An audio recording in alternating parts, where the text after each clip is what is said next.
But first, Liz Storer has found a new love interest. Liz, you've talked of nothing else for the last 24 hours. Ladies and gentlemen, there is hope for humanity. This is big news. I'm sure you're all going to love this guy just as much as I do. But firstly, trigger warning, if you don't like Donald Trump, avert your crying eyes because Argentina has just elected as their president Donald Trump's twin. This guy is a 53-year-old economist turned president out of the middle of nowhere. He is an avowed libertarian, anti-socialist, and here's some of his antics. ¿Por qué le pones de mierda, digamos? Porque son una mierda. O sea, no, pero es que si pensás distinto te van a aniquilar. El socialismo cool, si ustedes no son woke, entonces son violentos, son un peligro para la democracia. Vamos, muchachos. ¡Zurdos, hijos de puta, tiemblen! ¡La libertad avanza! ¡Viva la libertad, carajo! ¡Vamos! He is an eccentric man, but don't let his outgoingness fool you. This man means business.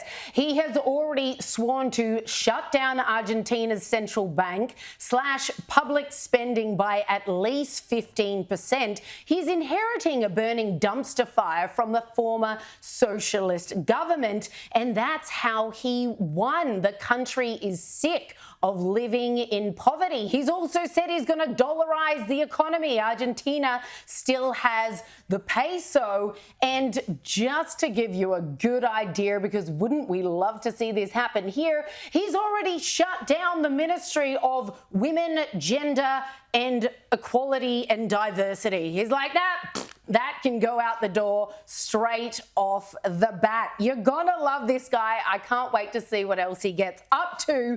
And of course, it took absolutely no time whatsoever for the lefty garbage media to go into meltdown mode.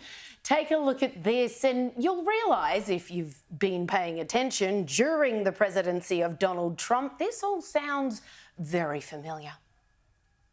A far-right outsider compared to former President Donald Trump has been elected to president of Argentina. Coming from the far right, Javier Milei. A far-right politician. The far-right politician. Far-right candidate. Far-right outsiders. Extreme right wing. Milei is just way out there on the extreme scale. Argentina has elected a right-wing populist. Right-wing populist. Right-wing populist. Javier Milei is a populist who lacks government experience and displayed erratic behavior and foul language. You can guess who congratulated him by saying, "Make Argentina great again." Make Argentina great again.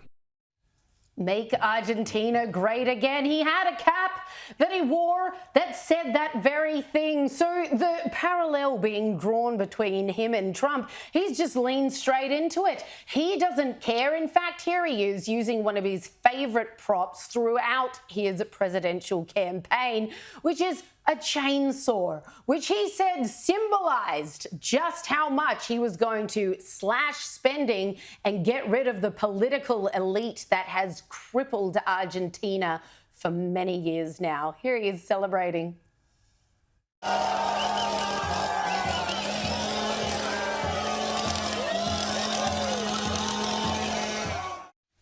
But for a few serious words now, here's our own Greg Sheridan, foreign editor at The Australian, giving us his take on Argentina's new president.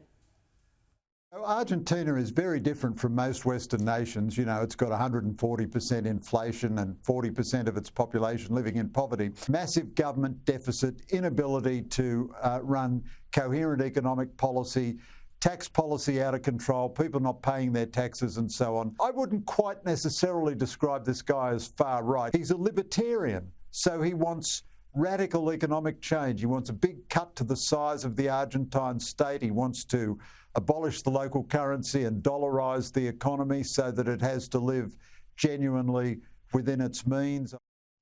And would you believe it? Argentina's stock market is already soaring post the election on the weekend. Boom, boom. Soaring. Chain soaring. Socialism turns out is bad for the economy. Who knew? Who would have thought? And can you believe in those clips we played there of other media outlets, you know, whoa, bad man, they're saying his erratic behaviour and his foul language. I mean, that's why you want the guy. Exactly. I want a bloke with erratic behaviour and foul language because it proves he's human. And in this world of these sanitised, non-conviction leaders and politicians, in this bloke, you have a conviction politician because he said, I don't give a toss what anyone else thinks of me. Yeah. I'm here for one job and one job alone, to fix the economy and to talk about freedom. And that's exactly what he wants to do. I mean, for heaven's sake, Argentina has an inflation rate as of last month of 143%, as if they didn't want some level of change.